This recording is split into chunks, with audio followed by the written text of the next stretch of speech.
Game start. High score. Mission complete. Victory.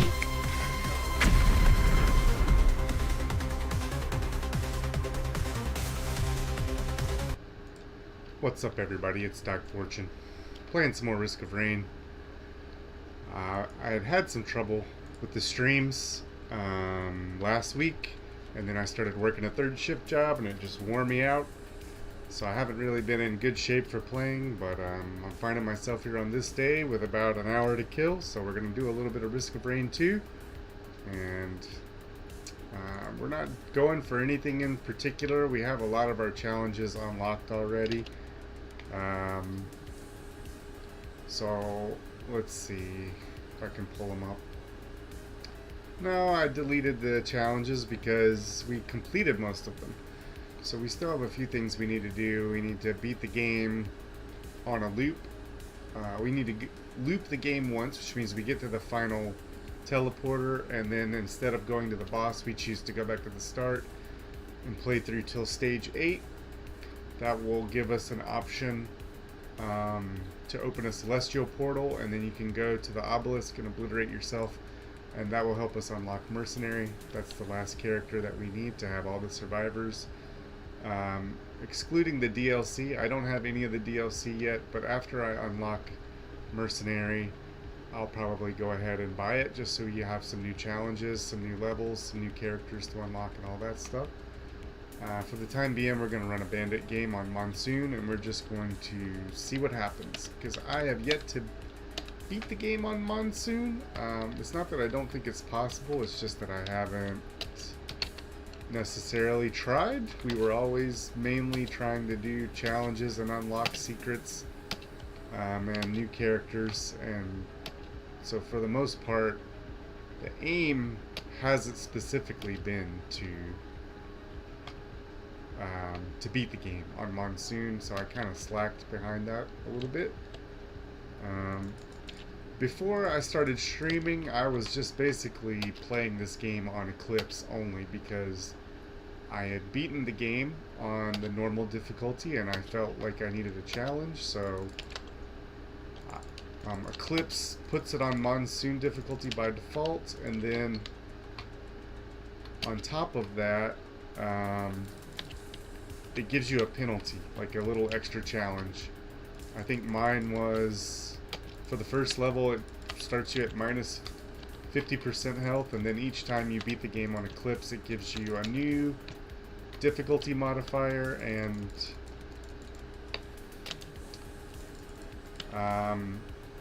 you know, it allows you to try it again up to 8 times. I think there's like 8 stages of Eclipse per character. So if you really want to max this game out, it has a lot of replayability, a lot of challenges, a lot of ways that you can go through it in order to get more value over it over time after you've just beaten it. I mean, it's more than just beating the game. You can still play it for other things that are sometimes harder than beating the game, or they seem like it. Everything in this game seems really hard until you kind of understand how to do it, and then it's just a matter of execution. You know, a lot of things can kill you in one hit, but you're aware of that by the time you beat the game once, so it's not really like it's a big shock or like you feel that it's unfair. It just is part of the game. It's part of the challenge of it being sort of this difficult game with a lot of replayability. And it does get harder the harder you make it on yourself. Some of it's RNG, but not all of it. You can do a lot without any items, but only for so long. After so long, the enemies get so hard and so overwhelming, and they have so much health and do so much damage. I mean, I'm not saying you can't beat it without items, but I'm saying it's going to be a struggle compared to the cakewalk that I'm going through, and you know, part of the fun of the game is getting all these items and becoming this really super powerful character that's able to shred these monsters, these, you know, really strong monsters. you know, but you're not invulnerable at any point. You can always be killed by a bigger fish. So even when you're, you know, really strong, you have to make an effort and use every advantage that you have so that you don't get crunked by even little peons. I get more mad at these little peon monsters than I do at any of the bosses. The bosses are tough, but they are mostly a gimmick that you have to figure out, not like an overwhelming challenge that takes every bit of your focus. Maybe Mithrix, and depending on your character and depending on the items, but even Mithrix is not really that hard when you get down to it. He has attack patterns just like every monster in the game. I thought about going to the Void Fields to get more items, but as you can see, this damn thing is way up there, and I don't know if I can get to it with Bandit at this level because I don't have really good jump items, but we're gonna try. So here we go. This puts us up here. Let's see. I might be able to get up there with a pop. Alright, let's take a running start. Jump, pop, cut. There we go. We made it. So this is how you get to this if you don't have an artificer or some crazy flying power. And since we were able to go through all of that just to get to that Newt altar, which allows you to open a portal after you beat the boss, it takes you to a sort of market, a sort of in-between stage. But that's how you get to a special level called the Void Fields, and the Void Fields is just an extra challenge that you can do to give yourself a bunch of items for your run. It guarantees you a red item, which is the most rarest type of item, and they're usually very strong items with no drawbacks, so that's kind of a cool free thing to get under your belt. I saw another piece of equipment back where I spawned, back when we didn't have money. Equipment is very good and important to pick up because it basically gives you an extra ability on a cooldown, an extra weapon, an extra escape, an extra form of some kind of self-defense. This one is okay. It's not the worst one you can pick up. I don't even know what it's called. I call it the money gun, but it's the crowdfunder. You turn it on and it drains your money to fire constant bullets. So if you have towards the late stages of the game, you're gonna have like a ton of money. There just won't be, there'll be more enemies to kill than there will be items to pick up. So I'm missing something, damn it. I don't remember where I started. Oh yes, I do now. It's way back here. Let me go look and make sure I didn't leave something laying behind on. This is what I was looking for. A piece of equipment that I saw when I first spawned. I'll take this. This is a good item, and I'll just show you right here. It launches out saw blades. I didn't hit anything, but they do a lot of damage, especially if you're up close, because that means you probably hit the enemy with all three of the blades. And then they also do damage when they return. So when they come back to you like a boomerang, they will hurt the enemies a second time. I can't get up there because I'm bad. So we're just going to take this little air vent. We're at 7 minutes. We have overstayed this level a little bit. It shouldn't probably be on the first level for this long, but when you have cool stuff just laying on the ground, you don't want to leave it behind, because what if it turns out to be something really good or really powerful? Or what if it's something that you could make your run? Like I wouldn't say this is a run defining item that I got with saw blades, but it's better than what I had. So there we go. We got to get out of this because that guy turns into ice when he blows up. One thing you got to remember about Bandit is that he does 100% critical hits over time. When you shoot people, not over time. I'm sorry, I'm concentrating and not thinking about what I'm saying. The thing about Bandit is he does 100% critical hits from the back. So if you get up close to your enemy and you use this big attacks right in their back. I'm dying because I'm talking too much. That stuff's all gonna hit the enemy with 100% efficacy. It's gonna do guaranteed crits. Yep, I'm dying. I have no health items. I need to find somewhere where I can stand and start to regain health. All you have to do with this fungus is stand still. So now this guy's right up in our face. He started chasing us because we were hiding from him. And, oh, I'm gonna die. I'm gonna die. I don't have enough health. Yeah, see, that's one of the things. I picked up a bunch of stupid, shitty, worthless items. I don't want a fucking wax quail and a death mark on the first level. These items don't do shit. Enemies with 4 or more debuffs are marked for death. Well, great. Guess how many debuffs I do? Fucking 0. And how do you get more debuffs? Well, you have to find a bunch of random shit in boxes. That's why I hate this fucking item. Alright, let's try again.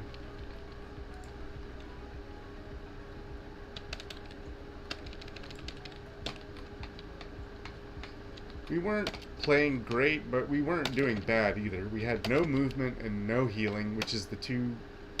Maybe not healing.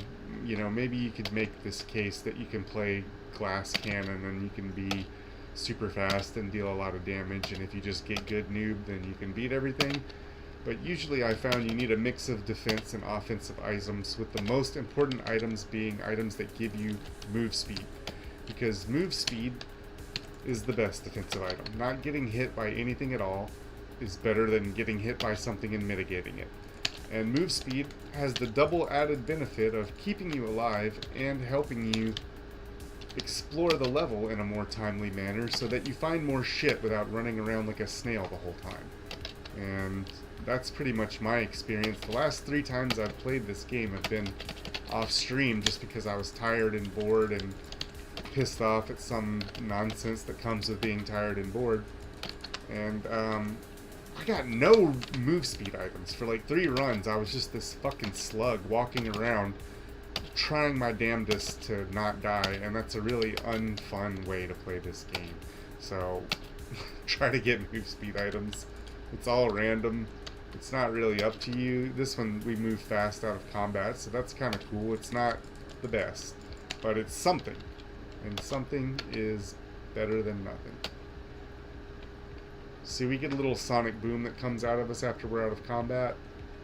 And that's the effect of the red whip. Here we found the exit. That's fine. We have a heal shrine there that we can use if we... I'll probably start that at the start of the fight, honestly, just to make sure we don't die. It'll heal you as long as you're standing in it over time, so... That's why I say it's probably good. We're using lights out on our R for bandits, so we get cooldowns every time we... Ooh, I didn't mean to click that luck shrine, but it gave us something actually kind of useful. So that's good. I like the resets on bandit. I don't think that I'll ever use Desperado, despite the fact that I don't have it unlocked.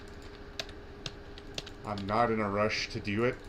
You also have the way that you unlock Desperado is you kill Mithrix, the final boss of the game. Just the standard final boss of the game, I should say. What is fucking wrong with this guy? He's doing some kind of moonwalk space juke and I can't fucking shoot him. I think he kept trying to run into the vent and it kept blowing him up in the air. This is a waste. I shouldn't have done this. The thing about Lights Out as a move is it resets all of your cooldowns, including the cooldown on Lights Out. So I just used it, and as long as I keep killing the enemy, I can just use it again and again and again. It's a decent little execute that does about 600% damage. This is the unluckiest fucking luck shrine. It's not giving me shit. I got nothing 3 times in a row. But as you can see, getting nothing 3 times in a row is a challenge that I've already unlocked. It might be 5 or 6. It might even be more. But basically the item that it helps you unlock is Paul's Goat Hoof, which is a speed item and one of the best items in the game. Just a regular old common item. Oh, see, I fired my revolver twice, but I missed it the second time. Killing the opponent with the revolver, I should say, also fully reloads your shotgun, 4 shells. So you can fire them all out and then get a kill with that, and it'll reload your gun completely, and you can fire them all out again. We're not getting shit from this beyond what we already have. It's a bunch of mediocre defense items. So we're just going to go ahead and activate the teleporter. We're at a decent time. We're going to try to get out of here. I didn't find any, whatchamacallits, the Newt altar, so unless we find it on the next stage, we are probably not going to the Void Fields, as cool as it is. Just because it gets harder whenever you are doing it later in levels, and it's not worth it. You'll just die. You'll just get killed by a bunch of crazy bullshit. And I'm gonna go ahead and you'll just get kicked out and cheesed. The enemies get items. You don't want like super hard tier 4 fucking enemies with a bunch of, you know, critical hit glasses and shit like that. Crowbars, tri-tipped pokey thingamajigs. I don't know what the fuck they're called, but they do tri-tip dagger. They do bleed damage. Let's go ahead and pick this up because it'll give us a beetle, and then he'll start harassing all of these shitheads on the ground, and we won't have to quite be living out a fucking version of the Purge, as we're surrounded by fire-breathing lizard assholes and little fiery jack-o'-lanterns in the sky breathing horse shit down onto us because they spawned above us and we can't see them while we're busy fucking with their lizardy friends. Alright, we're going. Fuck this level. Goodbye!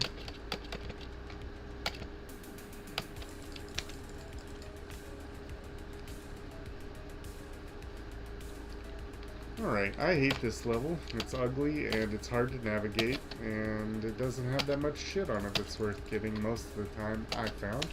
However, it is a random game, so just take what I'm saying with a grain of salt, because obviously that's not going to be the case 100% of the time.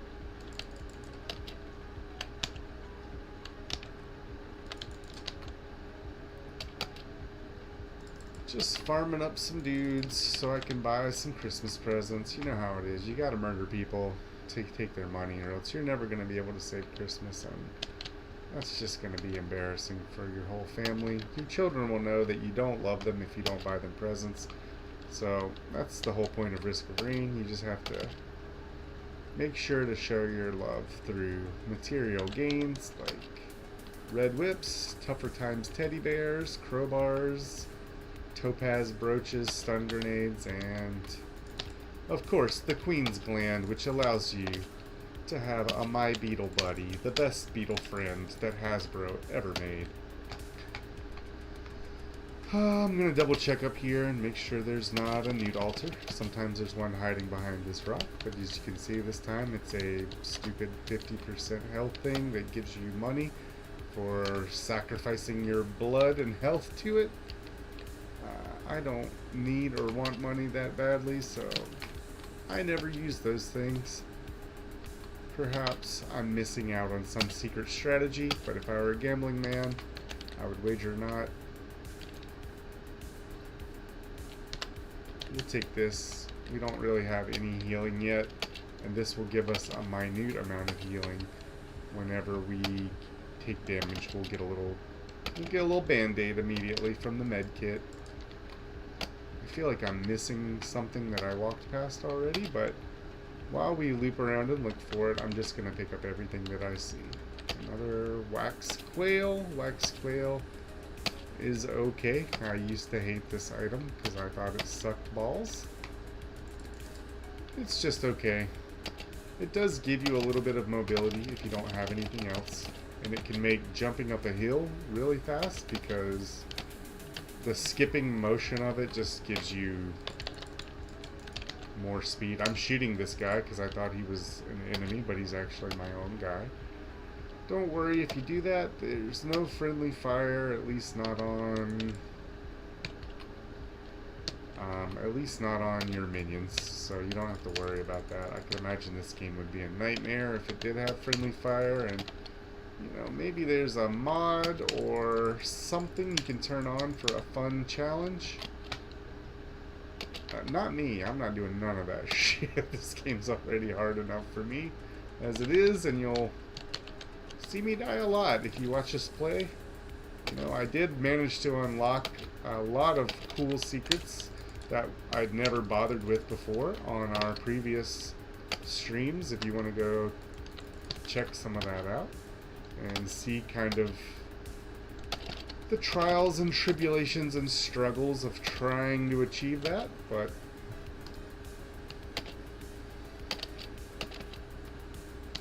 I think the ones with Acrid, where we were trying to beat the Void Fields, might be sort of the most helpful for someone trying to do something casual, just like unlock a hero. Unlocking Rex was the worst, because you have to carry this fuel cell on your back that explodes if you drop below 50% health. And look, starting at 50% health is easier than that shit. I mean, anything can drop you down below 50% health in this game. Most shit kills you in one shot. So that was an extremely annoying challenge that I eventually just got frustrated, and I like speed ran through it with the Artificer, I think, because she has such great upward mobility with her R. She can just go into the sky, and it's really hard for anything to deal with you when you're 1,000 feet up in the air. And she can do it every 5 seconds. So, thank you, Artificer. She really did help me unlock a difficult challenge in a way that's probably more easy than it was ever intended to be. So I don't care what the rules are or what's intended. I like to win. I thank you for helping me cheat, Artificer. Alright, it's not really cheating, but it might as well be. I don't know what the fuck this thing does. I don't know what it does. What does this do? If I step here, what does it do? Nothing. If I step here, what does it do? Nothing. Does it just hurt enemies or something when they walk through it? It's a new equipment that I unlocked from achievements, and it sucks. I don't like it. I don't know what it does, and I don't care what it does, because it doesn't seem useful at all. So, what's this thing called, just in case you were wondering? The new item that I hate? Eccentric base. It creates a quantum tunnel between 2 locations. Wow! Who fucking cares? It doesn't seem like it does any goddamn thing to me.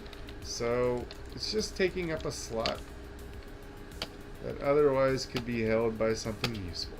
That's my take on it. So the Stone Titan has appeared somewhere, and I don't know where he is. Oh, here he is. We're going to stealth, go behind him, shoot him in the back. He's very slow. You can stay behind him the entire time and kill him down with normal shots. You don't need anything special as long as you're shooting him in the back. And there you go. He's dead. Easy boss. Now the real danger that we're going to have to worry about are all these fucking peons that have built up in a swarm around us, because they are not easy to deal with, and they will kill you. Use this fucking stupid quantum tunnel thing again, and just pray to God it does something useful by accident whenever I'm running around. We do have some luck in that we have some stun grenades. These fucking Balchinians, I call them. They have an official name, but they look like big floating heads with balls on their chins, and they throw their balls at us and try to put them on our chins. They will kill you in one shot, and there's like 5 of the motherfuckers that just appeared while I was fighting this boss, so I don't give a shit about the boss. I don't want to be killed by Balchinians.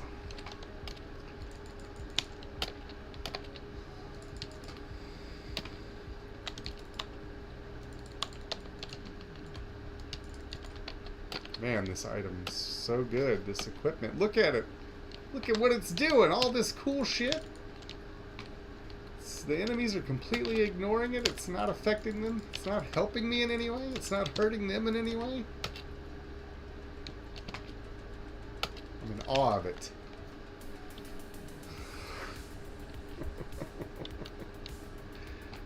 Oh, I can't wait to get rid of this fucking thing. Alright. The only way we're going to do that is by getting money and finding presents. Sometimes money's laying on the ground in the form of blue pill bottles. You know, blue pills, they seem like they're always pretty good to me. I don't know if it's just my fixation with blueberry flavored foods, but I can see why people would take the blue pill if they thought it tasted like blueberries. However, red is also a good flavor.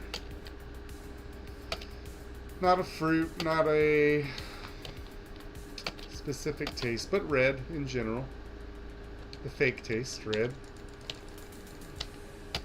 Whether it's apple or strawberry or cherry or whatever the fuck thing happens to be red. More often than not, I found that red, blue, those are safe flavors for artificial foods. You're gonna have a good time. So blue pills, pretty much anybody will buy them if you find the right market for it. That's why they're worth so much darn money. We're skipping this luck shrine because it's just a gamble. Got a Paul's goat hoof, so already we're better off than if we would have fucked with the shrine. But then karma immediately balances the universe out by giving us this stupid meat slab, which only gives you 25 max health. It is one of the most useless items in the game, and I would say throw it in the recycler every single time if you have the chance. We took a gamble on a random item and we got Paul's goat hoof again, so I could not be happier with that, because now we are not going to be slow as molasses, which pretty much described my last 3 or 4 runs. This is okay, just helps us reload faster. We're breaking one of my cardinal rules, which is never fight unless it's over presents. I don't give a shit about just killing these guys because there's an infinite number of them and they'll only get harder with time.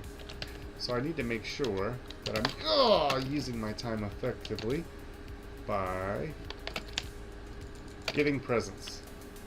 Always be getting presents. I'm talking shit on this item, but it's gotta have some practical use, this quantum tunnel horse shit. So I just keep trying it on enemies to see how it affects them. Maybe it'll hurt them if I use it correctly, I don't know. This is all horse shit in this kiosk. I don't particularly care for any of it, but I do think the shield generator is more useful. Having extra shield that lays on top of your health and recharges is pretty good, okay? I'll give it a break.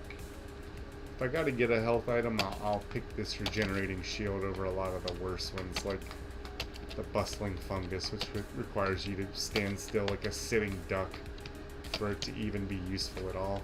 I can see that the exit is over here, and I just didn't run up this path because I didn't have money.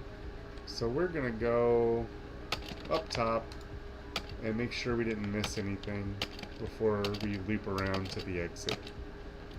We're already here. There's usually more and better stuff on the 3rd and 4th levels than compared to the 1st and 2nd. I don't know how the exact math of it, but I watched a guy do a breakdown. The level basically has a number of points that it gets to spend on stuff.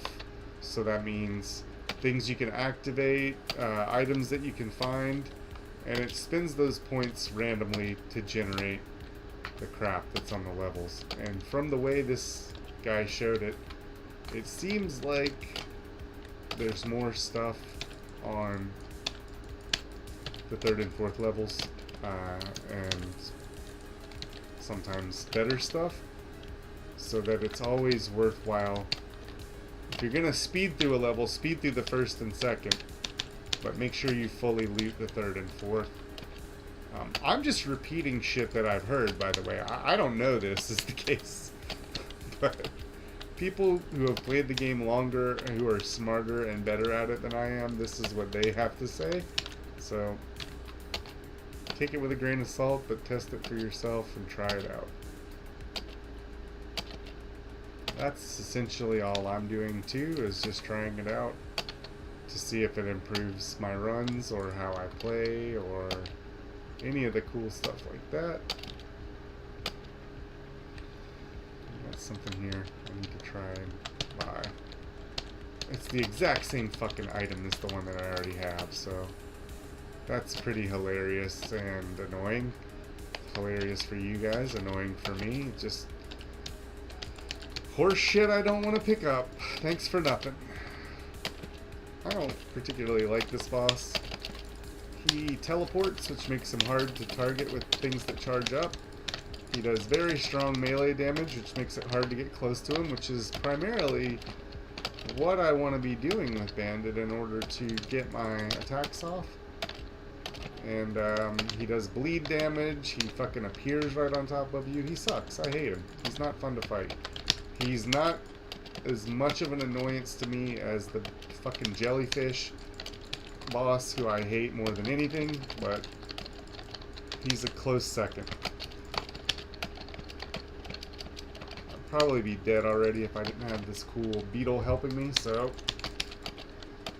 as you can see, he constantly moves and I have a hard time getting behind him, so it's making it even harder to do my attacks on him from behind, which guarantee my critical hits. And while I'm laser focused on getting rid of his ass, all these fucking peons are building up and mobbing me down slowly.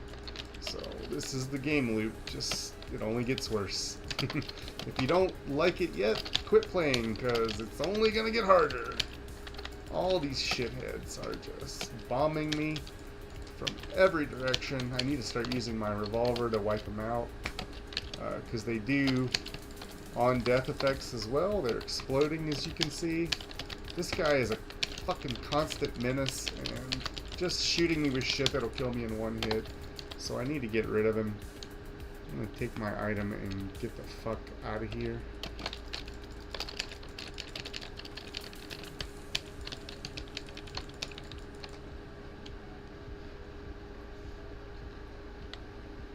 Stage 4, the Abyssal Depths. This is where you go to unlock Rex. He's up there on one of those high pedestals. You have to. This sucks. This is like the worst thing I could imagine to appear right in front of me, because it one fucking hit kills you. It's just a normal enemy. It's got a bunch of goddamn armor because it's an elite monster, and it's gonna take you 30 fucking minutes of whittling him down like he's a boss just to get rid of him. And any moment he can just one-shot kill you if you don't do everything perfect. And you can see, as soon as I got to that level, he spawned beside me and killed me in one shot. So fuck that guy. It's better to run from him than it is to fight him. I usually just ignore them the whole time if I can, but here's the problem. If you ignore them, they'll keep spawning, and then there'll be 3 or 4 of those assholes, and eventually one of them's gonna fucking kill you. And I think we're gonna take a break or end the stream. I just wanted to get back on, test it out, see if it was working, make sure I can still do it all. I'm pretty pissed off and aggravated with this game for just fucking slamming me upside the head twice in a row after I worked really hard to get that far, and I'm sick of it. So I'll see you all later.